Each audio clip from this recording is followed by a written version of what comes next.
అది రామాపురం అనే గ్రామం. ఆ ఊరిలో రంగయ్య అనే రైతు ఉండేవాడు.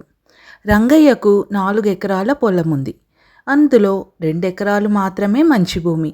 మిగిలిన 2 ఎకరాలు బీడు భూమి. రంగయ్యకు 2 కొడుకులు. కొడుకులు చేతికంది వస్తున్న సమయంలో రంగయ్యకు జబ్బు చేసింది. రంగయ్య పెద్ద కొడుకు రాజు మంచి పనిమంతుడు, ఇంకా కష్టజీవి.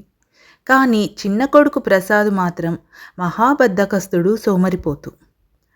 తండ్రి చెప్పిన మాటలు పట్టించుకోకుండా ఎంతసేపు స్నేహితులతో కబుర్లాడుతూ ఉండేవాడు. ఒకరోజు రంగయ్య తన పెద్ద కొడుకు రాజును పిలిచి ఇలా అన్నాడు. నాయనా, నేను ఇంకా ఎక్కువ రోజులు బ్రతకను. నీ గురించి నాకు ఎలాంటి బెంగ లేదు. కానీ నీ తమ్ముడు గురించే నా భయం అంతా. నా చివరి కోరిక ఒక్కటుంది, తీర్చగలవా? చెప్పు నాన్న, అది ఎలాంటిదైనా సరే నేను తీరుస్తాను. ఒరేయ్ రాజు, నువ్వు కష్టజీవివి. నువ్వు ఎలా అయినా బతకగలవు, ఏదైనా సాధించగలవు. అందుకని నువ్వు మన పొలంలో ఉండే 2 ఎకరాల బీడు భూమిని తీసుకో. ఆ పొలం నువ్వు తీసుకుంటే బంగారంను కూడా పండించగలవు. మంచి భూమి 2 ఎకరాలు నీ తమ్ముడికివ్వు. నీకు వీలైనంత వరకు వాడికి సహాయం చేస్తూ ఉండు. ఇదే నా చివరి కోరిక అని చెప్పి రంగయ్య కన్ను మూశాడు.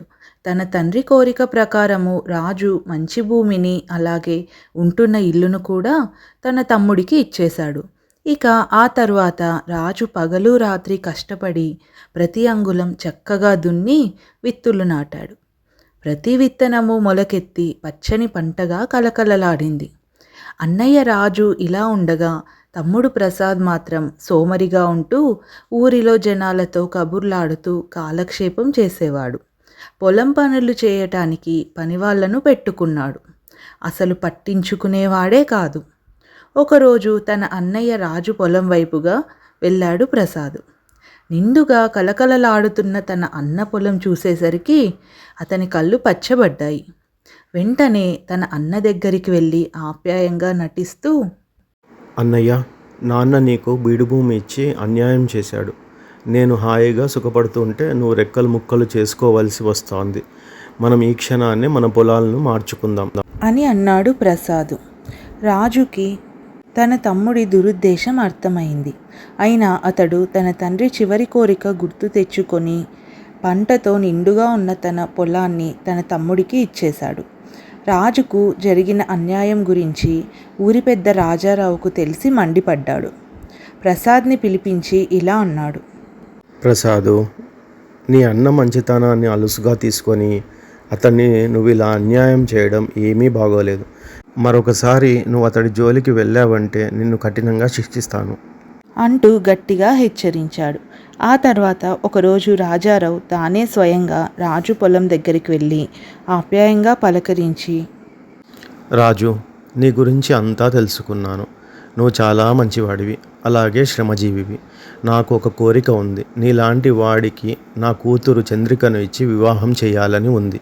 నా కూతుర్ని పెళ్ళాడి నా ఇల్లే నీ ఇల్లు అనుకొని వచ్చి ఉండు అన్నాడు రాజారావు. అందుకు రాజు ఇలా అన్నాడు. అయ్యా, మీ అమ్మాయిని పెళ్ళాడేందుకు నాకు ఎలాంటి అభ్యంతరమూ లేదు. అయితే ప్రస్తుతం ఆమెకు ఒక మంచి చీర కొనడానికి కూడా వీల్లేని పరిస్థితిలో ఉన్నాను.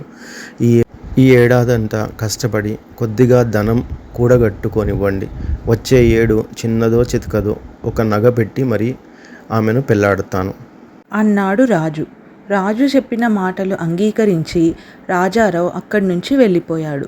కొన్ని రోజులకు తన పొలంలో మొక్క నాటేందుకు గుంట తవ్వుతున్న రాజుకు నిండుగా బంగారు కాసులున్న రాగి బిందె దొరికింది. అతడు వెంటనే దాన్ని తీసుకొని వెళ్ళి రాజారావుకిస్తూ జరిగిందంతా చెప్పాడు. అంతా విన్న రాజారావు ఆనందపడుతూ, నాయనా, ఇది ఏ దేవతో నీ శ్రమకు మెచ్చి ఇచ్చిన బహుమతి. ఇప్పుడు నువ్వు నాకంటే ధనికుడివి. ఇక నా కుమార్తెతో నీ వివాహానికి ముహూర్తం పెట్టిస్తాను అన్నాడు రాజారావు. రాజు ఆయన మాటలకు ఆనందిస్తూ తన అంగీకారాన్ని తెలిపాడు. జరిగినదంతా ఆ నోట ఈ నోట విన్న ప్రసాదు 2 రోజుల పాటు పశ్చాత్తాపడి తన అన్నయ్యను కలుసుకొని, అన్నయ్య, శ్రమ ఫలితం ఎలా ఉంటుందో నాకు ఇప్పటికి తెలిసి వచ్చింది. నీ శ్రమను దోచుకొని నేను నీకు చాలా అన్యాయం చేశాను. నా 2 ఎకరాలు కూడా నువ్వే తీసుకో. నన్ను నీ దగ్గర పనివాడుగా పెట్టుకొని సోమరిగా ఉండకుండా తగిన శ్రమ చేయిస్తూ సుఖంగా బతకడం నేర్పు చాలు అన్నాడు ప్రసాద్. అందుకు రాజు, తమ్ముడు, ఇద్దరం కలిసి పొలంలో శ్రమ చేద్దాం. నాది నీది అన్న భేదం లేకుండా కలిసికట్టుగా బతుకుదాం అని అన్నాడు రాజు. ప్రసాదు తన అన్నయ్య చెప్పిన దానికి ఆనందంగా అంగీకరించాడు. ఆ రోజు నుండి వాళ్ళు సంతోషంగా జీవించారు. ఇది ఇవాల్టి కథ. ఈ కథ మీకు నచ్చినట్టయితే తప్పకుండా షేర్ చేయండి. అలాగే ఇలాంటి మరిన్ని కథల కోసం మన ఛానల్ని సబ్స్క్రైబ్ చేసుకోండి.